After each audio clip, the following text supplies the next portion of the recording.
الشيطان الرجيم بسم الله الرحمن الرحيم السلام عليكم ورحمة الله وبركاته إن الحمد لله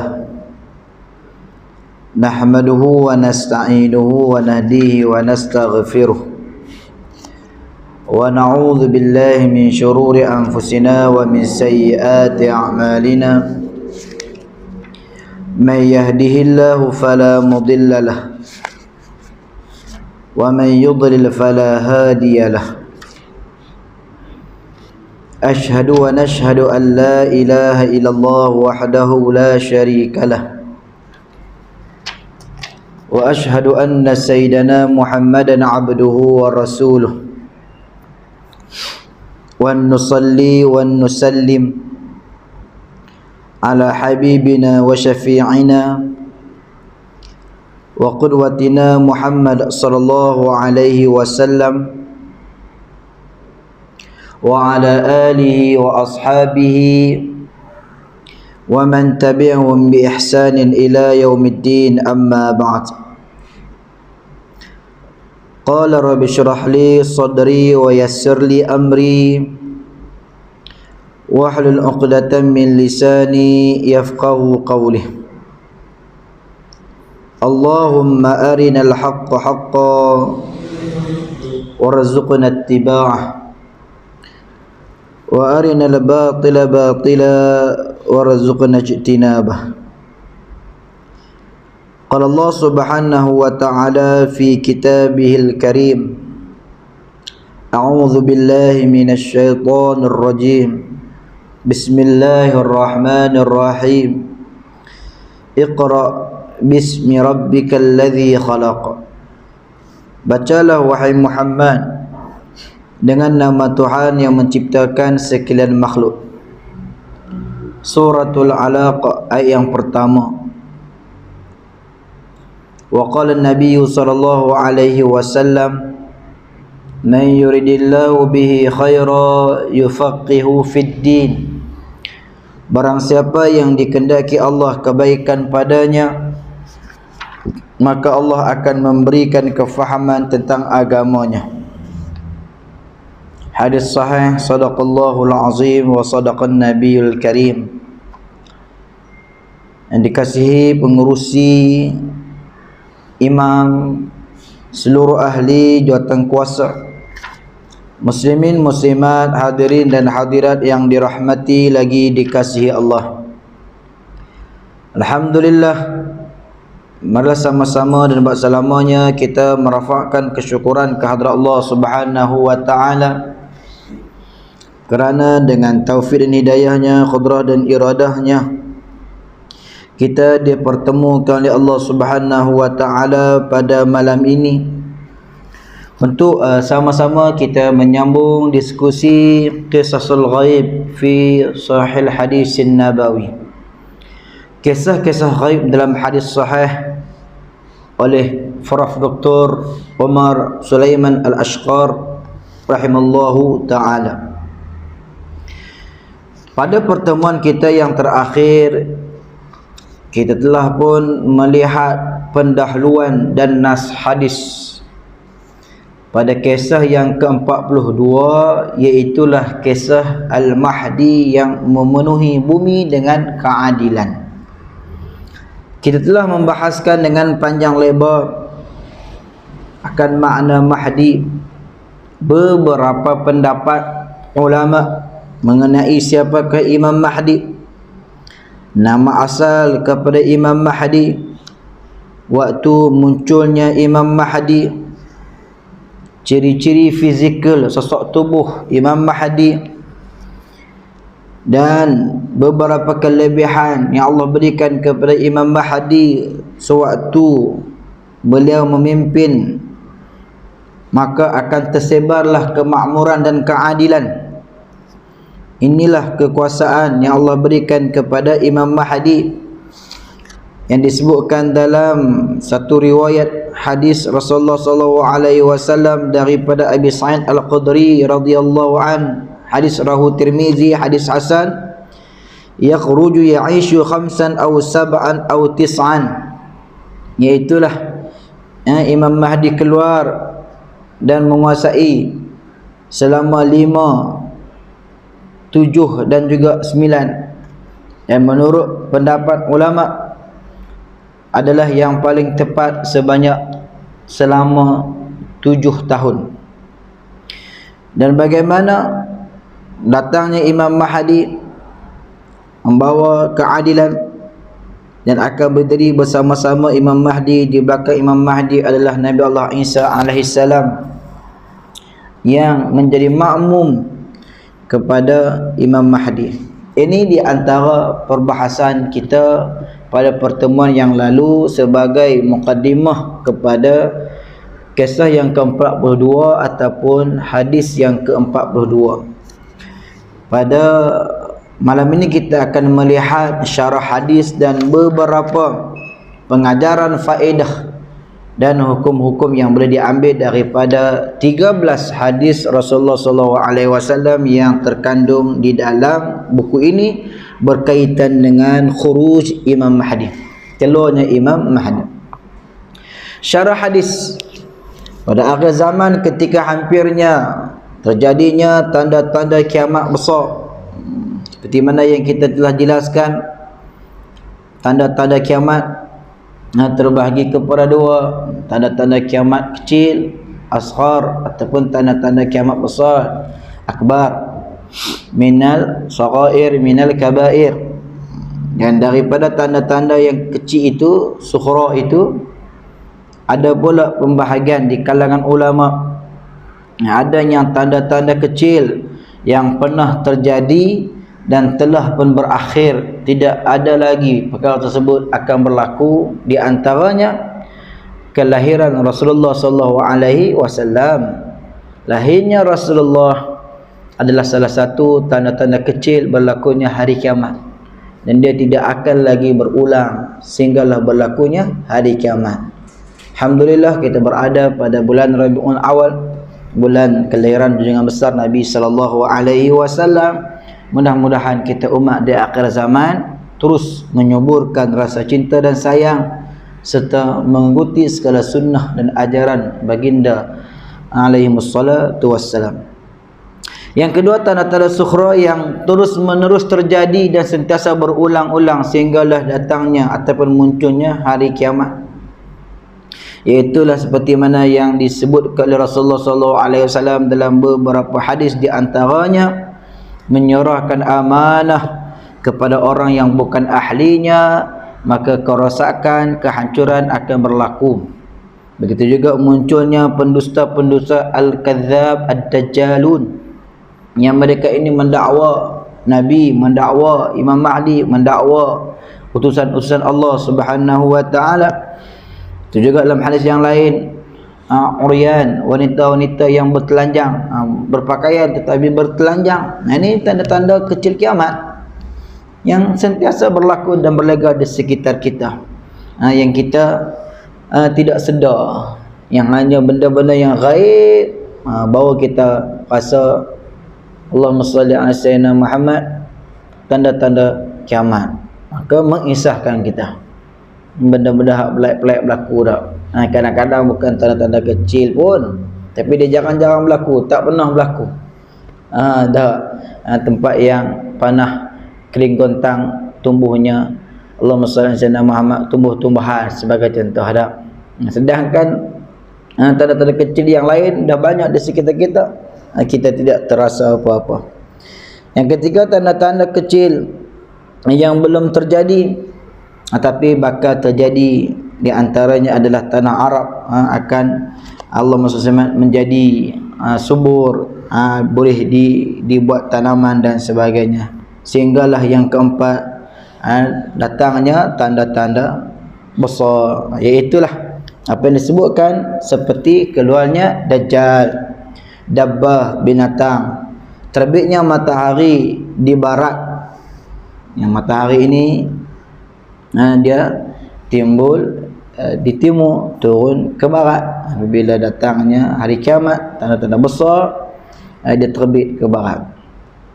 Allah mengeluarkan khalifah yang menegakkan keadilan dan menghapuskan kezaliman, mengubah dunia pada zaman itu kepada bumi yang aman tenteram.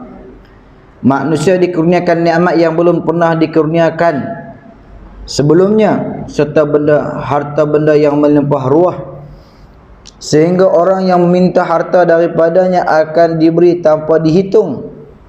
Semuanya ini adalah khalifah soleh yang bergelar pada zamannya dan sebelumnya dengan Al-Mahdi. Ini juga min alamatil kubra.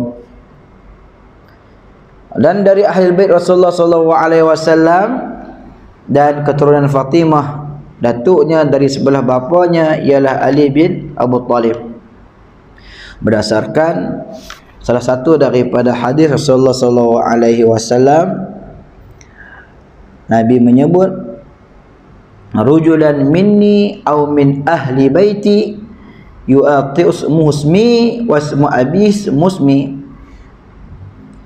Sehinggalah Allah mengutuskan padanya seorang laki dari zuriatku, kata Nabi, atau dari ahli baitku, ahli keluargaku, yang namanya serupa dengan namaku dan nama ayahnya serupa dengan nama ayahku. Begitu juga dalam satu hadis yang lain, riwayat Abu Dawud hadis sahih, Al-Mahdiyu min itrati min waladi Fatimah. Ada dalam buku tu, Al-Mahdi dari ahli baitku, dari anak cucu Fatimah, yakni dari keturunan Fatimah. Namanya serupa dengan nama Rasulullah SAW, nama bapanya serupa dengan nama bapa Rasulullah SAW, iaitu Muhammad bin Abdullah, berdahi lebar, berhidung mancung dan berwajah cantik. Yang semuanya ini digambarkan oleh Rasulullah SAW dalam siri-siri hadis baginda berkaitan dengan Imam Mahdi. Tidak seorang pun menduga pada zamannya untuk mewakilkan kepada urusan kaum muslimin kemunculan sifat-sifat dan keistimewaan-keistimewaannya dalam satu malam, dan lebih zahir bahawa ia akan datang dari kalangan penduduk Madinah Al-Munawwarah. Pada hari-hari itu terjadi peristiwa-peristiwa lalu. Sekumpulan dari galangan orang-orang terpilih mendorongnya untuk menjalankan urusan itu dan mendoakannya untuk memperbaiki keadaan-keadaan kaum muslimin. Ini situasi dan keadaan apabila keluarnya, terbitnya ataupun munculnya Imam Mahdi. Dalam pergelutan ahli kebaikan dan kerosakan, Al-Mahdi pergi ke Baitullah dan tinggal di Makkah Al-Mukarramah. Lalu kekuatan keburukan yang memerintah di negeri Syam mengirim sepasukan bala tentera yang kuat untuk menghapuskannya dan pengikut-pengikutnya sebelum kuasanya menjadi besar dan kuat. Tak kala Allah menghendaki kekuatan dan kemuliaan Islam dan kaum muslimin dengan Al-Mahdi, maka ia membinasakan seluruh bala tentera itu di bumi padang pasir Baida. Cukuplah Allah yang menolong orang-orang mukmin, dan Allah Maha Kuat lagi Maha Perkasa. Apabila munculnya Imam Mahdi, dijelaskan bagaimana adanya konspirasi-konspirasi jahat daripada musuh-musuh Allah Subhanahu wa taala di seluruh pelosok dunia. Maka mereka berkumpul di padang pasir sebelah Allahumma salli ala sayyidina Muhammad, Syam. Mereka berkumpul untuk datang memerangi Al-Mahdi dan juga kekuatan-kekuatan kemuliaan-kemuliaan Imam Mahdi itu sendiri. Tapi dengan izin Allah Subhanahu wa taala, Allah menolong orang-orang yang beriman, dan Allah Subhanahu wa taala memberikan tempoh kekuasaan kepada Imam Mahdi sesuai membenarkan firman Allah Subhanahu wa taala di dalam Al-Quran, innal arda yarithuha ibadiyas salihun. Sesungguhnya bumi ini pada akhirnya akan diwarisi oleh hamba Allah yang soleh. Allah nak menutup dunia ini dengan diwarisi dunia ini oleh orang-orang yang soleh. Walaupun pada permulaan dunia ini bersilih ganti, bernaik turun, kepimpinan, pemerintahan, kekuasaan, sama ada di kalangan al-mu'minus salih ataupun al-fujjar, orang-orang yang beriman, orang-orang yang baik, ataupun di kalangan orang-orang yang fujjar, yang mendurhakai Allah Subhanahu wa taala. Sebab apa Allah melakukan hal yang demikian? Kerana sesuai dengan status sifat nama Allah Subhanahu wa taala. Qulillahumma malikal mulki tu'til mulka man tasha. Allah itu menguasai segala-galanya. Allah menghendaki mengangkat, memberikan kekuasaan kepada siapa yang dia kehendaki. Allah memberikan kemuliaan kepada siapa yang dia kehendaki. Allah menghina kepada seorang yang dia kehendaki. Semuanya itu kehendak Allah Subhanahu wa taala. Maka dunia ini bersilih ganti. Ada kalanya kita melihat dunia ditakbir oleh orang-orang yang jahat. Fir'aun, Namrud, golongan-golongan Bani Israel yang ingkar pada kitab Allah, pada nabi-nabi mereka.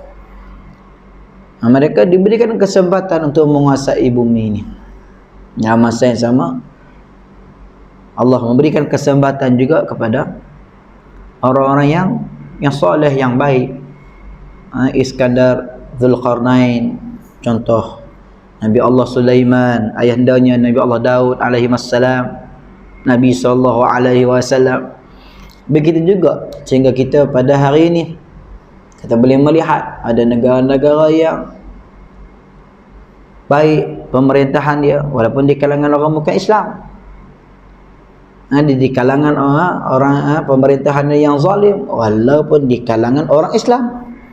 Negara-negara Arab presiden-presidennya banyak bersifat diktator, kuku besi. Jadi Allah merencamkan kepelbagaian kekuasaan dan pemerintahan ini sesuai dengan kedudukan dan status Allah Subhanahu wa taala. Tapi akhirnya dunia ini Allah akan warisi min ibadiyas salihun, hamba Allah Subhanahu wa taala yang soleh, iaitu Imam Mahdi dan juga pengikut-pengikutnya. Maka pada saat ini, pada ketika ini, Allah Subhanahu wa taala menguji kita duduk di bawah pemerintahan yang zalim mungkin, ataupun yang separa adil dan zalim, ataupun pemimpin yang tidak tahu zalimkah dia, adilkah dia. Baik, Allah menguatkan Al-Mahdi dengan pertolongannya, membangkitkan ahli Islam dan ahli iman kepadanya, menewaskan kekuatan keburukan dan kerosakan yang menguasai leher-leher hamba, memerintah bangsa Arab dan menundukkan bangsa Ajam kepadanya, menyinari dunia dengan Islam, dan Allah menzahirkan Islam ke atas seluruh agama, memenuhi bumi dengan keadilan sebagaimana ia telah dipenuhkan dengan kekufuran dan kezaliman. Dan ketika itu Allah menurunkan hujan dari langit ke atas hamba-hambanya, lalu tidak ada sesuatu yang menghalang bumi untuk menumbuhkan tumbuhan, dan manusia hidup dalam kemakmuran, kesenangan dan juga keamanan. Ramai ahli ilmu yang memandang bahawa Al-Mahdi ialah khalifah yang melimpah ruah harta benda pada zamannya, lalu memberikan harta kepada manusia tanpa mengiranya. Kerana banyaknya harta dan keadaan ini lebih besar dari keadaan yang didapati pada zaman Umar Abdul Aziz.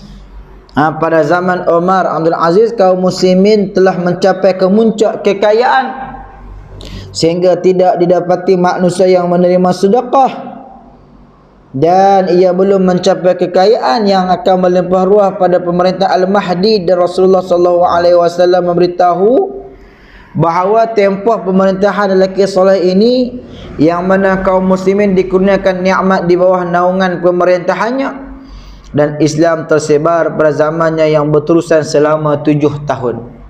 Walaupun dalam hadis menyebut khamsan atau sab'an atau tis'an, tetapi yang Allahumma salli ala Muhammad paling sahih adalah selama 7 tahun, 7 sanawat. Kemudian bertemu dengan Tuhannya, dan itu adalah sunnatullah pada makhluknya yang hidup pasti akan mati. maka sekiranya ada berkekalan bagi seorang nescaya ia akan dinikmati oleh rasul-rasul dan juga nabi-nabi. Walaupun begitu adilnya, makmurnya pemerintahan Imam Mahdi dan juga nikmat dunia yang dirasai oleh manusia pada zaman pertama Imam Mahdi, hanya sekitar 7 tahun saja. Tidak lebih, tidak kurang. Kalaulah Allah Subhanahu wa taala memberikan perkara ini secara berkekalan, nescaya Allah kekalkan umur para nabi, para rasul untuk mereka hidup di muka bumi ini, ajak manusia buat kebaikan, mentauhidkan Allah, tidak mensyirikkan Allah Subhanahu wa taala. Tetapi sunnatullah kullu nafsin dha'iqatul maut. Setiap yang bernyawa, yang bernafas itu pasti akan merasai mati.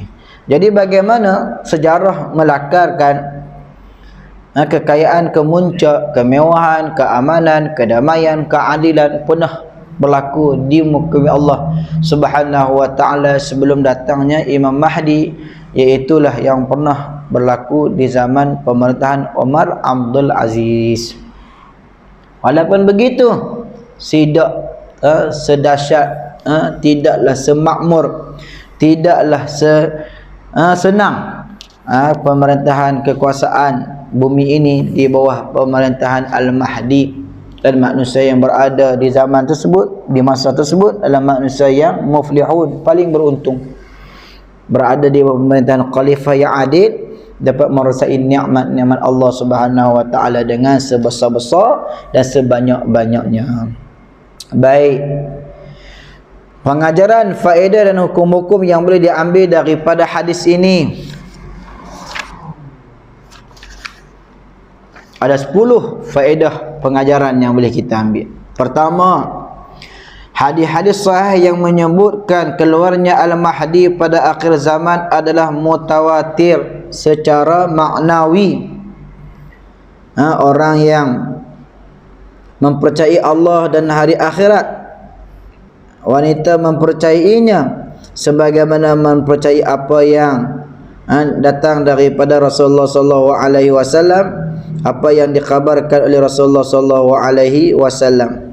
Maka ulama-ulama hadis meriwayatkan dan membicarakan tentang Imam Mahdi ini adalah secara mutawatir, yang memberi arti berturut-turut, tatabbu'.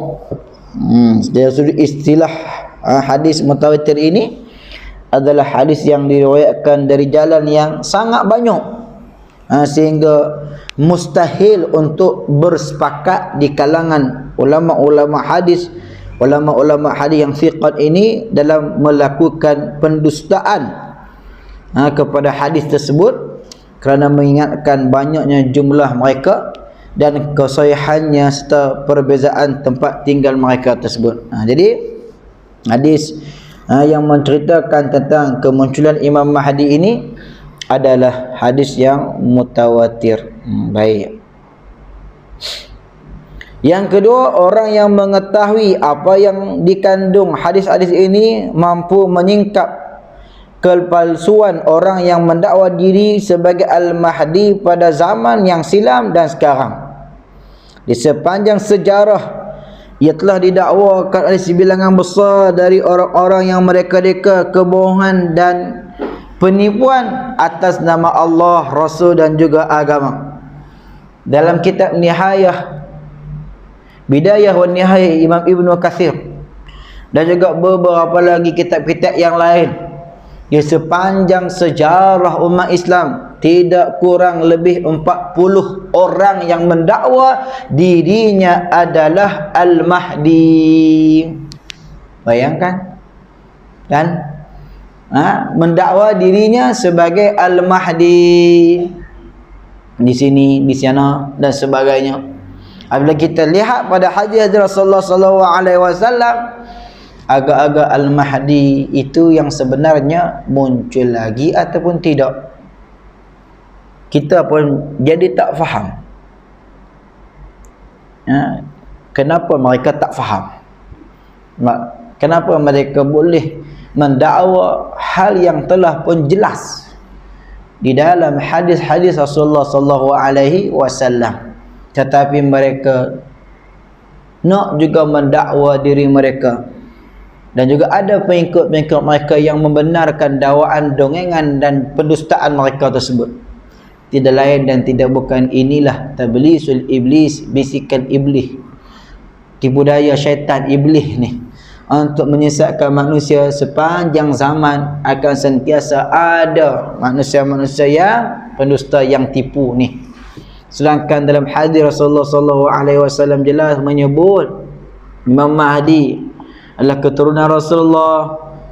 Imam Mahdi namanya seperti nama Rasulullah. Kalau kita tengok salah satu nama-nama Imam Mahdi yang mendakwa dirinya sebagai Imam Mahdi, dari sudut nama pun tak sama dah dengan apa yang disebutkan oleh Nabi. Cuma kadang-kadangnya panggilan Al-Mahdi. Di Indonesia ada 3 orang. Keturunan mana pun tak tahu kita. Tu pun orang ikut, orang percaya. Dari sudut apa yang diceritakan oleh Rasulullah, datangnya Imam Mahdi ini membawa keadilan, orang kaya, orang tenang. Tapi dari sudut Imam Mahdi yang mengaku diri mereka sebagai imam, nak kata kaya tak, pengikut-pengikut lebih kaya daripada dia. Bahkan pengikut-pengikut tu ada support dia. Jadi Allahumma salli ala Muhammad, kita jadi tak apa nak faham ni. Allah menyebut Imam Mahdi datang membawa keadilan, membawa kemakmuran, jauh dengan apa yang ada dengan orang-orang yang mendakwa diri mereka sebagai Al-Mahdi. Dan yang lebih besar daripada itu, bagaimana datangnya Imam Mahdi, kemudian turunnya Nabi Allah Isa. Nabi Allah Isa solat di belakang dia. Dah berapa banyak dah orang yang mengaku Imam Mahdi, hampir 40 orang lah. Tak turun-turun pun lagi Nabi Allah Isa alaihi salam. Nampak? Ini menyingkap kepalsuan orang-orang yang mendakwa diri mereka sebagai Al-Mahdi. Jadi jangan mudah tertipu, jangan mudah terpedaya. Yang ketiga, Al-Mahdi adalah teladan bagi pemimpin Muslim yang warak kuat, yang menegakkan keadilan dan menghapuskan kezaliman, dan seumpamanya yang wajib dijadikan ikutan sebelum ia datang. Jadi Rasulullah SAW menceritakan ciri-ciri Imam Mahdi. Apabila datangnya, dia akan melakukan sedemikian rupa dari sudut kekuasaan dan juga pemerintahannya, maka dia menjadi satu uswah, satu qudwah, ikutan yang baik, teladan yang baik untuk diikuti oleh pemimpin-pemimpin yang diberikan kekuasaan, walaupun mereka diuji dengan 1001 ujian. Nak berlaku adil, nak menegakkan Islam bukan satu benda yang mudah. Tetapi apabila dengan mereka berusaha mengikuti, menuruti tauladan yang diceritakan Rasulullah dalam siri-siri kekuasaan dan pemerintahan Imam Mahdi, mereka berusaha untuk mengikutinya, akhirnya Allah sempurnakan dengan datangnya Al-Mahdi. Jadi Imam Mahdi ini sebagai Allah motivasi ataupun pencetus untuk pemimpin-pemimpin umat Islam pada hari ini supaya berusaha melaksanakan tanggungjawab dengan sebaik yang mungkin, kerana semuanya itu akan dipersoalkan oleh Allah Subhanahu wa taala di akhirat kelak. Keempat, kebaikan dan keburukan, kesalehan dan kerosakan, kemuliaan dan kehinaan, keduanya menimpa umat Islam ketika negeri-negeri kaum muslimin dipenuhi dengan kezaliman dan kerosakan. Tiba-tiba Al-Mahdi bangkit lalu menegakkan keadilan, maka kaum muslimin tidak boleh merasa lemah dan bersedih apabila ditimpa bala dan juga musibah. Kan? Ni Allah Subhanahu wa taala uji kita dengan keadaan pemerintahan umat Islam pada hari ini, dengan keadaan umat Islam itu pada hari ini yang pergi mari yang tolak main mana pun nampak lemahnya Islam ni, nampak lekehnya Islam ni, nampak tidak berupayanya kita ni dak. Pagi tadi lepas mayang subuh kat rumah tu ada seorang hamba Allah Ta'ala, Masya Allah hebat, kita kenal jiran baik orang dia. Dia lontarkan soalan kat kita, Ustaz, dah kita masuk fasa ketiga. Rentah negeri dah boleh rentah dah. Dah pasal apa kita tak boleh nak sembahyang apa-apa sah lagi Ustaz. Dia tanya tu bukan soal dia nak tak berhati, timbulkan. Dah perbahasa solat apa, solat jarak ni lama dah 3-4 tahun lepas habis dah orang bincang. Dan ni orang nak pergi jalan lah sebab dari dah buka lah. Dah orang tak bincang lah soal tu. Tapi sekadar buah sembang dah. Ni kenapa dari sudut soal agama je kita jadi terkebelakang semua. Kita jadi lambat semua nak buat tindakan, nak buat keputusan, nak buat penguarwataan. Yalah kita hormat institusi majlis raja-raja Ustaz. Kita hormat dalam tu ada orang yang berautoriti dari sudut angkat, dari sudut ilmu, mufti-mufti, ahli majlis fatwa dan sebagainya. Tapi yalah Ustaz, kita pun Allah alam lah Ustaz. Dengan ya itu kita kita pun jadi berat nak jawab soalan dia. Dia tanya tu kita sekadar boleh mengiyakan. Lepas tu dibawa kepada inilah konspirasi Yahudi Ustaz. Betul tak salah satu sudut yang lain? Wallahualam kita tak tahu. Tapi dari sudut Allah SWT keadaan yang kita lihat kepada perkara yang berkaitan dengan keagamaan ini ada fitnah dia. Ada Allah masalah dia, ada perkara-perkara yang kita tidak tenang dengan institusi keagamaan dalam negara kita. Itu tak bincang lagi soal konteks institusi pengajian agama. Apabila sekolah-sekolah Cina dapat bawa banyak peruntukan, sedangkan Mahat Tafsir ni hidup segan macam tak mahu dah. Anak hidup pun tak boleh nak hidup dah sekarang ni. Anak-anak murid payah nak belajar dan sebagainya. Allah Akbar dah. Jadi kita lihat situasi itu, kita rasa sesak lapar. Sesak dada kita lihat keadaan umat Islam pada hari ini dah. Itu tak kira lagi kerakusan pemimpin. Hak dia nak jawatan, hak dia nak pemilihan pilihan raya, dia nak dapat kuasa pangkat, biar pun tak melompat habis-habis lagi. Dah tak cerita lagi soal tu. Dari sudut keagamaan kita, nilai kedaulatan, kemuliaan, keagungan itu kita melihat semakin lama semakin terhakis.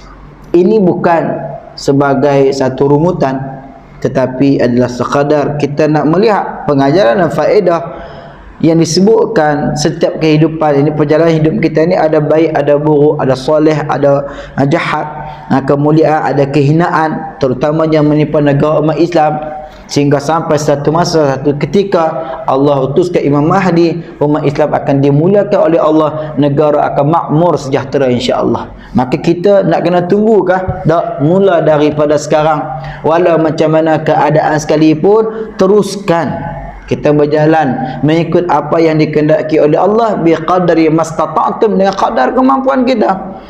Kalau kita mampu di peringkat negeri kita buat dulu. Kalau kita mampu di peringkat pusat, kita buat di peringkat pusat dulu. Mana hak kita buat, kita mampu, kita buat. Jalan, teruskan. Al-harakatul barakah. Pergerakan itu adalah keberkatan bila kita terus bergerak walaupun diuji oleh Allah.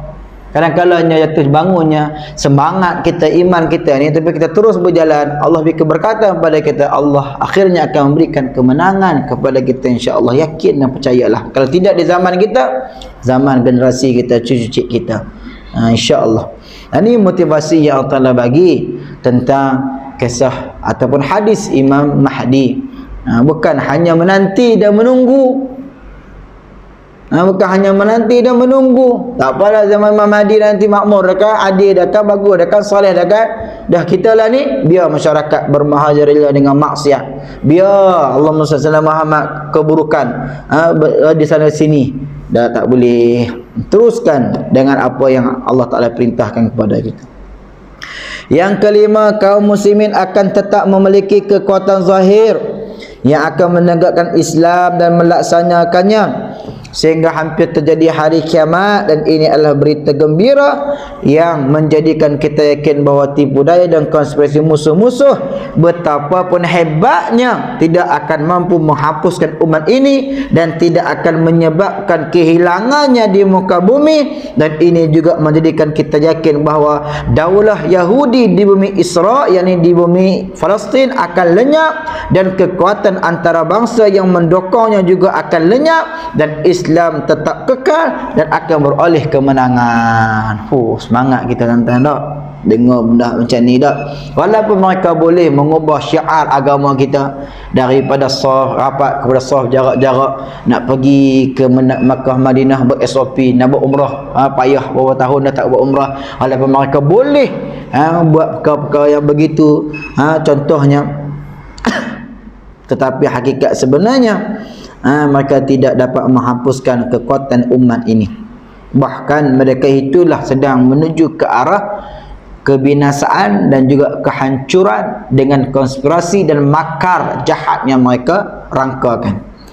Yang keenam, dalam hadis menunjukkan bahawa zuriat ahli bait adalah umum, dan zuriat Rasulullah SAW dari keturunan Fatimah sudah khusus berkekalan sehingga hari kiamat, maka ia wujud pada setiap zaman.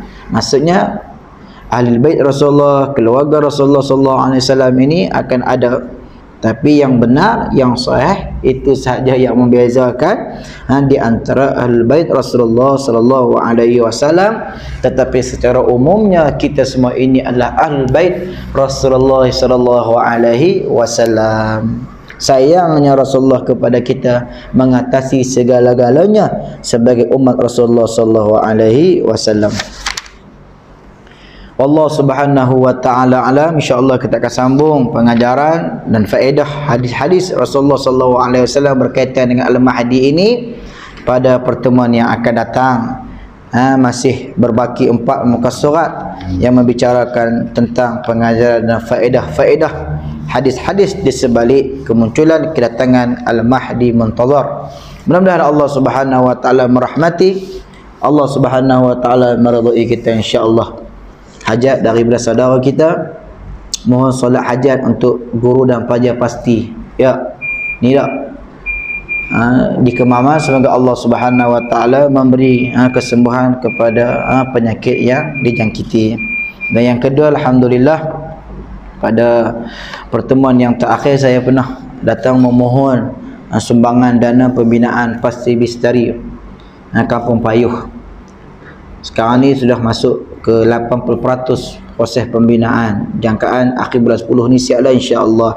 Jadi masih ada yang berbaki untuk kita selesaikan, langsaikan. Jadi sekiranya tuan-tuan dan puan ingin menyumbang, tuan-tuan boleh sumbangkan ke tabung yang kita sediakan di belakang sana tu insya-Allah. Mewakili pihak Pasti mengucapkan jazakumullah khairan jazak. Mudah-mudahan Allah Subhanahu wa taala membalas segala sumbangan tuan-tuan dengan balasan yang lebih baik daripada apa yang tuan-tuan keluarkan. Subhanakallahumma wa bihamdik, asyhadu an la ilaha illa an, astaghfiruka wa natubu ilaik. Wassallallahu ala Muhammad wa ala alihi wa sahbihi wa baraka wa sallam. Walhamdulillahi rabbil alamin, wa billahi taufiq wal hidayah. Wassalamu alaikum warahmatullahi wabarakatuh.